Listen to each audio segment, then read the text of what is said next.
So ಹಾಗಾಗಿ ವಾತ pulse ನೋಡ್ಬೇಕಾಗತ್ತೆ. ವಾತ ಪಲ್ಸ್ ನಿಮ್ಮಲ್ಲಿ ಏನಾದ್ರು ತುಂಬಾ ಕಡಿಮೆ ಆಗಿದೆ ಅಂತಂದ್ರೆ ಇವತ್ತು ನೀವು ಚೆನ್ನಾಗಿರ್ಬೋದು, ಬಟ್ ಮುಂದೆ ಆಟದ ಚಲನೆ ಕಡಿಮೆ ಆದಾಗ ಬ್ಲಾಕೇಜಸ್ ಆಗೋ ಚಾನ್ಸಸ್ ಇರುತ್ತೆ.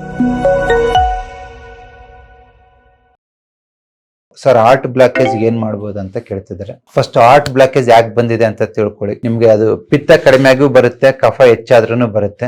ಆ ವಾತ ಪಿತ್ತ ಕಫ ನೋಡ್ಬಿಟ್ಟು ಇವನ್ನು ಚಲನೆ ಕಡಿಮೆ ಆದ್ರೆ, ವಾಯು ಅಂದ್ರೆ ಚಲನೆ ಅಲ್ವಾ, ಸೊ ಹಾರ್ಟ್ ಅಂದ್ರೆ ಚಲನೆ ಇರುತ್ತೆ ಯಾವಾಗ್ಲೂ, ಲಬ್ ಡಬ್ ಲಬ್ ಡಬ್ 1 ನಿಮಿಷಕ್ಕೆ 70 ಸತಿ ಬಡ್ಕೋತಾ ಇರುತ್ತೆ. ಅಂದ್ರೆ ಅತಿ ಹೆಚ್ಚು ಚಲನೆ ಇರ್ತಕ್ಕಂಥ ಅಂಗ ಹಾರ್ಟ್. ಅಲ್ಲೇ ಚಲನೆ ಕಡಿಮೆ ಆಗ್ಬಿಟ್ರೆ, ವಾಯು ಕಮ್ಮಿ ಆಗ್ಬಿಟ್ರೆ, ಸೊ ಹಾಗಾಗಿ ವಾತ ಪಲ್ಸ್ ನೋಡ್ಬೇಕಾಗತ್ತೆ. ವಾತ ಪಲ್ಸ್ ನಿಮ್ಮಲ್ಲಿ ಏನಾದ್ರು ತುಂಬಾ ಕಡಿಮೆ ಆಗಿದೆ ಅಂತಂದ್ರೆ ಇವತ್ತು ನೀವು ಚೆನ್ನಾಗಿರ್ಬೋದು, ಬಟ್ ಮುಂದೆ ಆಟದ ಚಲನೆ ಕಡಿಮೆ ಆದಾಗ ಬ್ಲಾಕೇಜಸ್ ಆಗೋ ಚಾನ್ಸಸ್ ಇರುತ್ತೆ. ಹಾಗಾಗಿ ನಾಡಿ ನೋಡ್ಬಿಟ್ಟು ಪ್ರೆಸೆಂಟ್ ಇರೋ ಪ್ರಾಬ್ಲಮ್ ಅನ್ನು ನೀವು ಟ್ರೀಟ್ಮೆಂಟ್ ಮಾಡಬಹುದು, ಪ್ಲಸ್ ಫ್ಯೂಚರ್ ಅಲ್ಲಿ ಏನಾದ್ರು ಪ್ರಾಬ್ಲಮ್ ಬರುತ್ತೆ. ಒಂದು ಎಕ್ಸಾಂಪಲ್ ಹೇಳಿದೆ, ಹಾರ್ಟ್ ಇದು ವಾಯು ಪಲ್ಸ್, ವಾತ ಪಿತ್ತ ಕಫ.